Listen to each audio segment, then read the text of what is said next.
El Instituto Renacer presenta su programa Palabras de Vida. A continuación, el pastor Walter Delgado.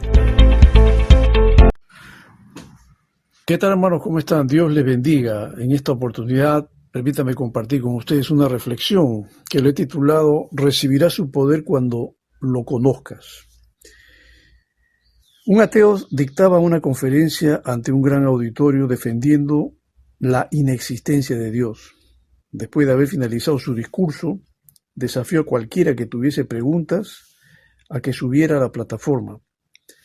Un hombre que había sido conocido en la localidad por su adicción a las bebidas alcohólicas, pero que había encontrado recientemente liberación y esperanza en Cristo Jesús, aceptó la invitación y, sacando una naranja del bolsillo, comenzó a pelarla lentamente. El conferencista, que era un ateo, le pidió que hiciera la pregunta. El hombre continuó imperturbable, pelando la naranja en silencio, al término de lo cual se la comió. Se volvió al conferencista y le preguntó: ¿estaba dulce o agria? Y el ateo, molesto, le dice: no me pregunte tonterías. Y obviamente que este orador estaba con signos evidentes de enojo, y le dice: ¿cómo puedo saber el gusto si no la he probado? Y aquel hombre, regenerado por el amor de Dios, respondió entonces: ¿y cómo puede usted saber algo de Cristo si nunca lo ha probado? Muy buena la participación de este hombre que había sido regenerado por Dios. Creo que toda persona que ha experimentado el poder de Dios en su vida puede dar fe de que efectivamente Dios existe y que su poder es cierto, es seguro, es efectivo. La palabra poder viene del griego dunamis, que significa fuerza, poder, habilidad. Es un poder inherente, un poder que resiste en algo, que reside en algo por virtud de su naturaleza, en la cual una persona o cosa lo ejerce o lleva a la práctica. ¿No? El poder es el poder que hubo en Cristo, por ejemplo, para hacer milagros. Es el poder que también existe en el creyente, que le permite mantener una vida moral, una vida de excelencia en términos espirituales. La palabra poder también se usa, por ejemplo, como la influencia que ejerce el hombre, mejor dicho, que tiene riquezas, que tiene abundancia sobre la sociedad. Y bueno, esta palabra también se aplicaba pues a los ejércitos, a las fuerzas de combate. Es decir, la palabra poder tiene una aplicación amplia, pero en la Biblia el poder tiene que ver con la obra de Dios, la obra del Espíritu Santo en la vida del creyente, en la vida de aquel que ha experimentado la salvación de su alma. Jesús dijo: recibiréis poder. Esto lo encontramos en Hechos capítulo 1. Su poder está disponible para nosotros, tan solo pidiéndoselo. En Lucas 11:13, Jesús dijo: pues si vosotros, siendo malos, sabéis dar buenas dádivas a vuestros hijos, cuánto más vuestro Padre Celestial dará el Espíritu Santo a los que se lo pidan. En otras palabras, lo que está diciendo el Señor es que si tú requieres del poder de Dios, del Espíritu Santo, pues lo único que tienes que hacer es pedírselo. Y pienso que esta es la forma más bíblica que encontramos para poder recibir el poder, no de otras formas, sino hay que hacer caso a lo que el Señor Jesús nos dice aquí en su palabra. Ahora, este poder que Dios te da, pues tiene que ser usado para glorificar a Dios, no para que tú saques algún tipo de ventaja personal, egoísta, para ufanarte de que el poder de Dios está en ti y que eso pues te va a llevar a tener algún tipo de ventaja, que muchos usan el poder de Dios para sacar ventajas económicas. Era el caso de este hombre llamado Simón el Mago, que se relata en Hechos 8, 18 y 19, que dice allí que cuando vio Simón el Mago, que por la imposición de las manos de los apóstoles se daba el Espíritu Santo, les ofreció dinero a los apóstoles diciendo: dadme también a mí este poder, para que cualquiera que yo impusiere las manos reciba el Espíritu Santo.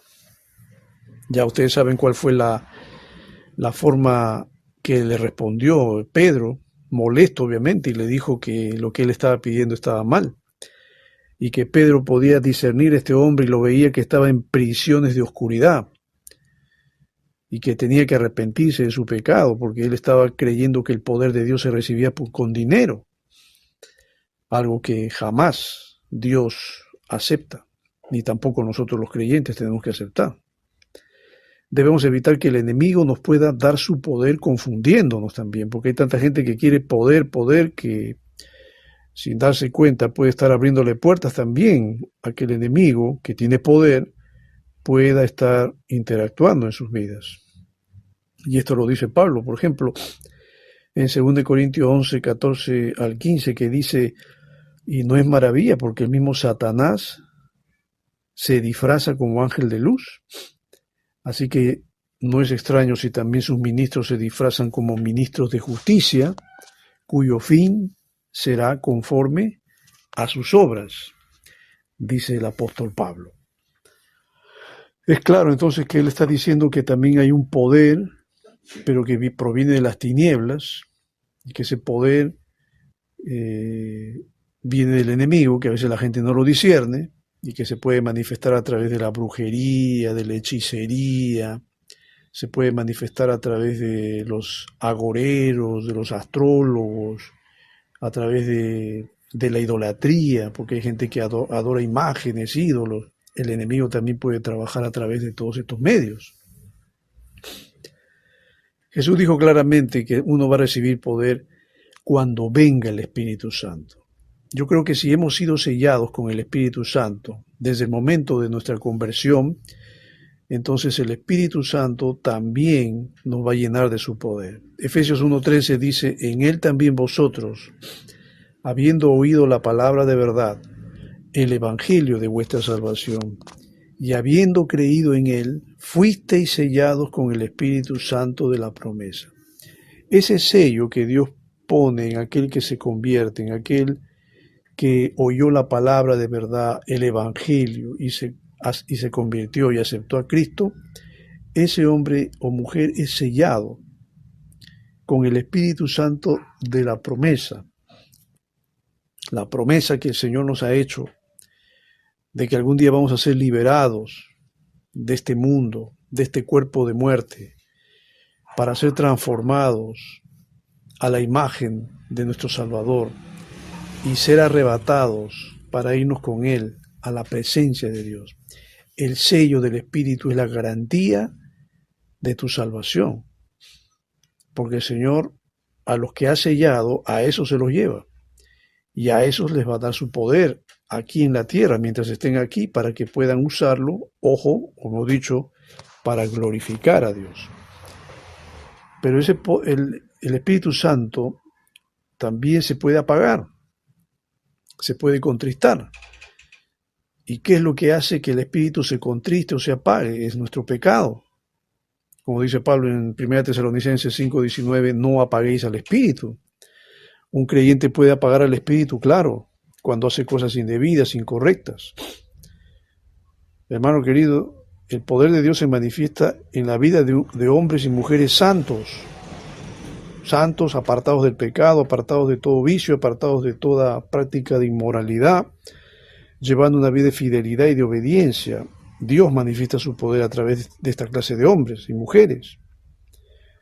Pero si tú llevas una vida de pecado, de desobediencia, de rebeldía, estás andando mal, estás haciendo cosas que a Dios no le agradan y encima estás deseando que el poder de Dios venga sobre tu vida, no, hermano, lo que puede venir sobre ti puede ser una disciplina de parte del Señor porque estás faltando a lo que Dios dice en su palabra. Entonces, en estos casos creo que es importante la confesión para poder ser rehabilitados en nuestra comunión con Dios y así recibir su poder para hacer frente a las tentaciones, pruebas y ataques del maligno. Proverbios 28:13 dice, el que encubre sus pecados no prosperará, mas el que los confiese y se aparta alcanzará misericordia.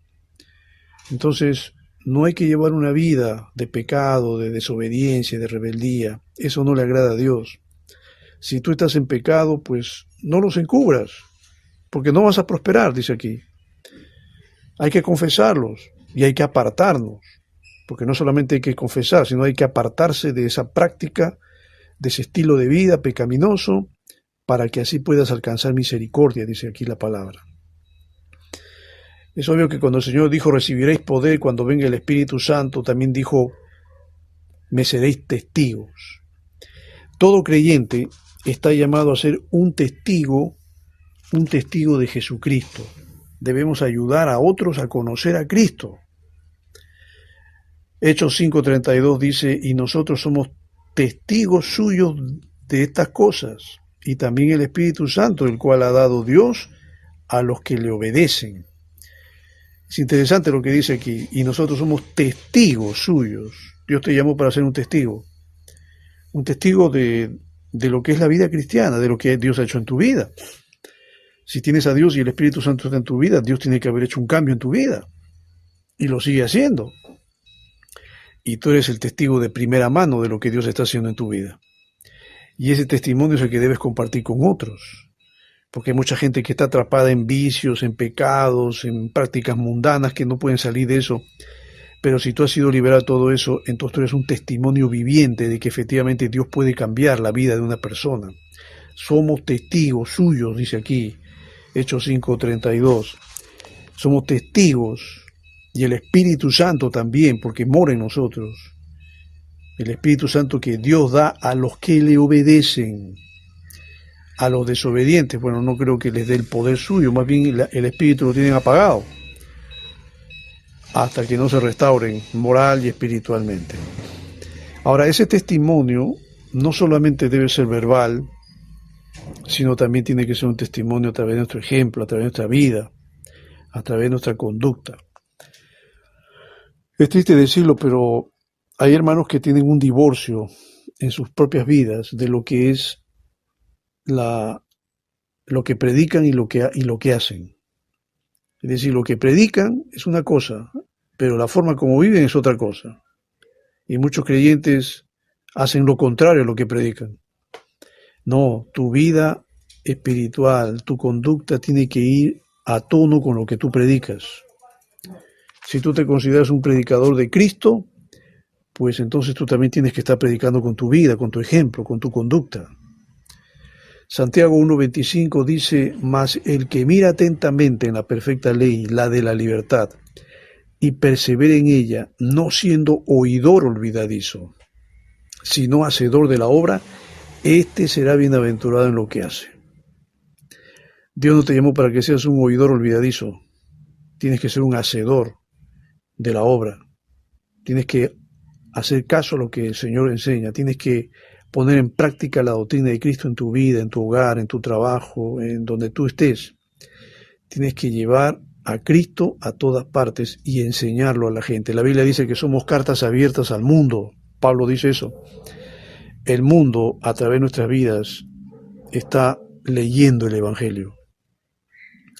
Si somos fieles a Dios, entonces vamos a dar un buen testimonio. Si no, lo vamos a dejar mal parado, porque lo estaríamos deshonrando con nuestra mala conducta.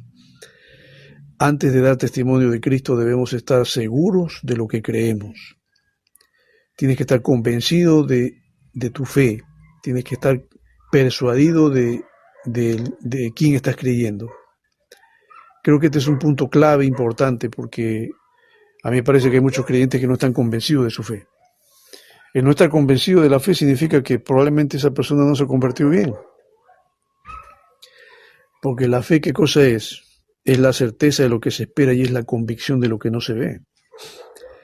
El apóstol Pablo dice en 2 Corintios 4, 13 y 14, pero teniendo el mismo espíritu de fe, conforme a lo que está escrito, creí, por lo cual hablé.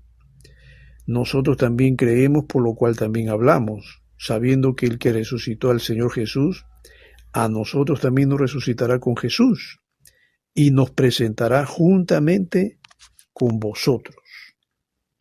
Creí, por lo cual hablé, dice Pablo. Si tú crees verdaderamente, entonces no vas a tener ningún problema de compartir tu fe, tu testimonio, de compartir el Evangelio con otras personas. Pablo dice, creí por lo cual hablé, nosotros también creemos por lo cual también hablamos, dice. ¿Tú has creído en Cristo? ¿Le has entregado tu corazón a Él? ¿Estás seguro, convencido de eso? Bueno, da testimonio. Comparte con otros tu fe. Comparte con tus amigos, con tus vecinos, con tus familiares. Y no te sientas temeroso por eso.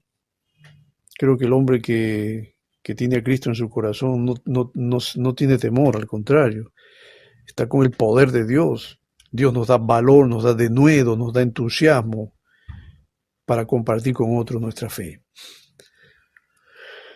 Quiero ir redondeando lo que estoy compartiendo en esta hora y quisiera relatar una anécdota de un famoso evangelista llamado Moody.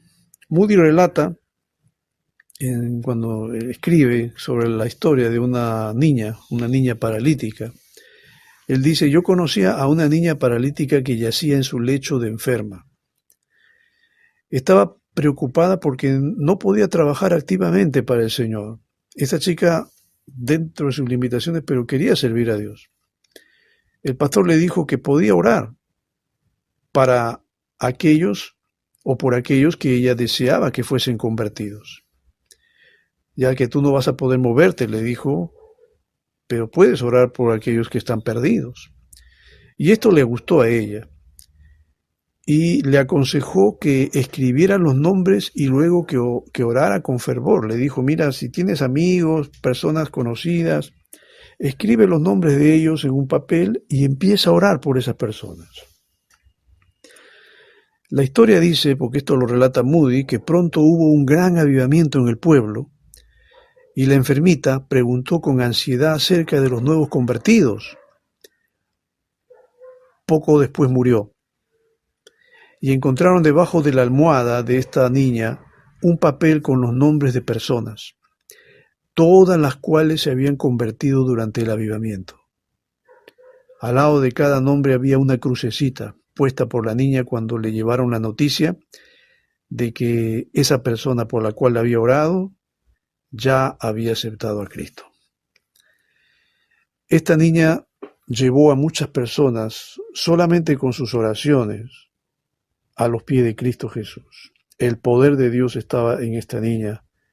Y te das cuenta que ella no salió a evangelizar, no pudo, aunque deseaba hacerlo, pero la parálisis que tuvo no le impidió que ella pudiera orar, interceder por la vida de tantas personas perdidas que gracias a su oración, a su intercesión, se salvaron.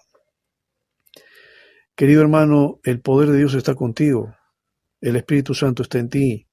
Si tú has creído, has sido sellado. Si tú has creído en Cristo, el Espíritu está morando en ti. El poder tú lo tienes. La pregunta es, ¿estás usándolo?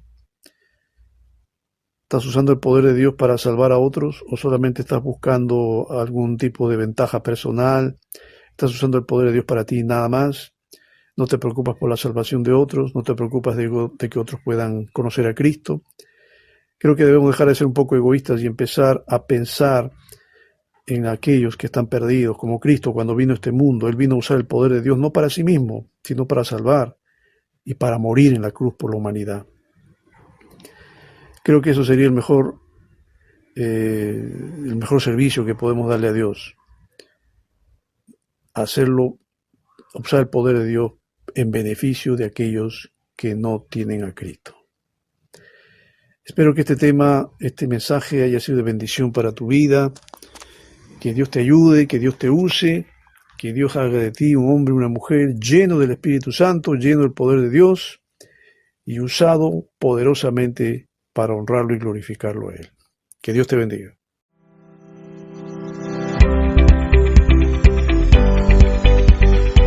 El Instituto Renacer presentó su programa Palabras de Vida. Esperamos que este programa haya sido de bendición para tu vida. Nos vemos en una próxima edición.